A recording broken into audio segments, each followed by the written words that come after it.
Hier, le ministre du Travail, Jean Boulet, a déposé son projet de loi pour mieux encadrer le travail des jeunes, des enfants.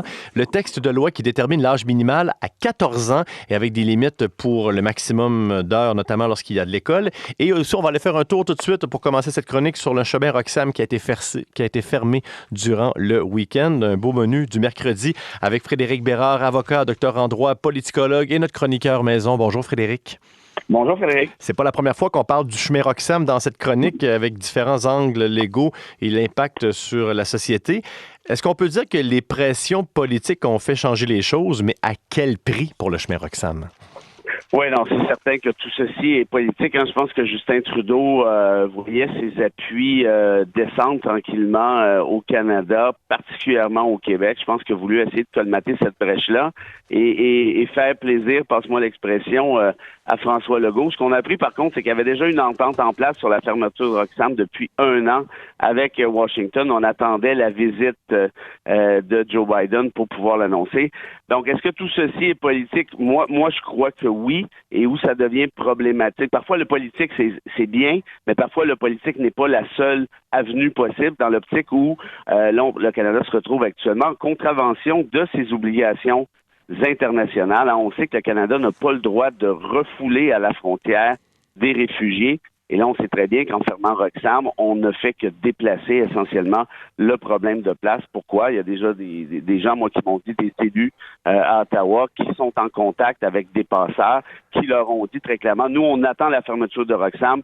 On a déjà identifié d'autres passages et on pourra facturer encore plus cher, si je peux dire, là, à nos victimes, si je peux appeler ça comme ça, parce qu'on entend bien qu'ici, on parle de profiter de la misère humaine, en quelque sorte. Mais quelles sont les répercussions? Parce que tu le répètes souvent, nos engagements, nos obligations en question du droit international de ces accords. Qu'est-ce qui se passe si on ne respecte pas ces engagements?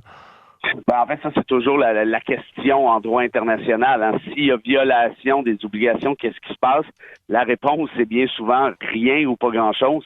On sait actuellement qu'il y a un mandat d'arrêt contre Poutine qui a été livré par la Cour internationale pénale. Regardez ce qui se passe, absolument rien. Pourquoi? Parce que le droit international, malheureusement, manque de temps. Manque de sanctions, manque de policiers, mais il en demeure pas moins qu'il y a une violation donc de ces obligations-là, qui sont peut-être des obligations davantage morales que juridiques, tu me diras, mais quand même. Tu l'as mentionné parce que là, oui, le chemin est fermé, mais il n'y a pas un coup de baguette magique parce qu'il y a encore des personnes qui se dirigent vers le nord. Qu'est-ce qu'ils font, ces personnes? On a vu déjà des images, mais qu'est-ce qui va se passer? Là, déjà, on voit les répercussions, mais qu'est-ce qui nous attend dans les prochaines semaines?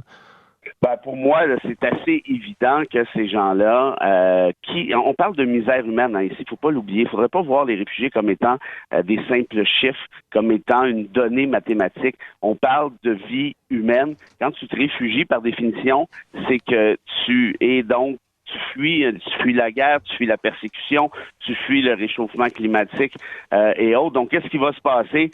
Clairement, plutôt que de passer par Roxham, qui était rendu un chemin pratiquement régulier, en quelque sorte. Moi, j'ai un ami, Louis, qui travaillait, imagine-toi, pour Santé Canada, au chemin Roxham. Il recevait les réfugiés, s'assurait qu'ils étaient vaccinés et autres. Donc, il y avait un contrôle absolu. Ces gens-là signaient les formulaires pour faire leurs demandes officielles à titre de demandeurs d'asile. On avait leurs traces. Or, actuellement, ce qui se passe depuis la fermeture, c'est qu'il y a des réfugiés qui rentrent un peu partout comme ça, dont on va perdre la trace par définition, incluant évidemment les enjeux de santé publique. J'ai une réponse très courte, Frédéric Bérard. La question à 1 000 $.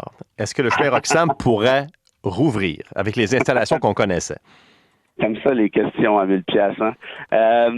Malheureusement ou heureusement, je ne sais pas comment me positionner là-dessus, mais moi, je n'écarte pas cette possibilité parce que, comme je le disais, Roxham était devenu pratiquement un chemin régulier, sécure, prévisible. Or, actuellement, en le fermant, on s'en va dans l'autre voie. Donc, peut-être que ce sera une idée de le rouvrir éventuellement quand on verra bien l'échec de la deuxième alternative. Tu sais, la beauté des questions à 1 000 $, c'est qu'on n'envoie jamais l'échec à nos chroniqueurs. Fait que ça, il y en a toujours des questions à 1 000 $, ouais. On va voir qu'il y a un décompte. Je veux qu'on parle rapidement aussi de cette mesure Québec qui veut encadrer le travail des jeunes. On veut limiter à 14 ans. Est-ce que tu as la bonne chose à faire, à ton avis? Oui, puis tu vois, c'est drôle, on parlait de droit international il y a de ça 12 secondes. J'ai fait mes devoirs et la Convention internationale sur les droits de l'enfant oblige les États signataires, dont le Canada, de fixer un âge minimal. Et ce que j'ai compris, c'est qu'au Québec, on avait cette espèce de perception-là que c'était 16 ans, mais ce n'était pas dans la loi. Donc, pour la première fois de son histoire, de ce que j'ai compris, le Québec va fixer par loi, donc, un âge minimal à 14 ans dans ce cas-ci, qui serait conforme à la convention en question.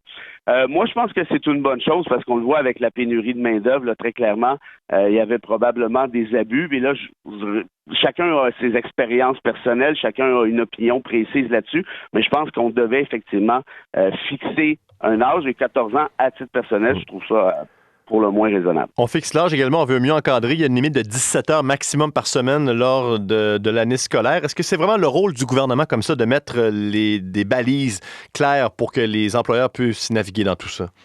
Moi, je pense que oui, pour essayer d'éviter l'arbitraire, essayer d'éviter les abus. Est-ce que ce sera une simple recommandation du ministre, auquel cas ça ne vaut pas grand-chose, ou ce sera une norme? Auquel cas, là, ça devient plus sérieux, on verra bien.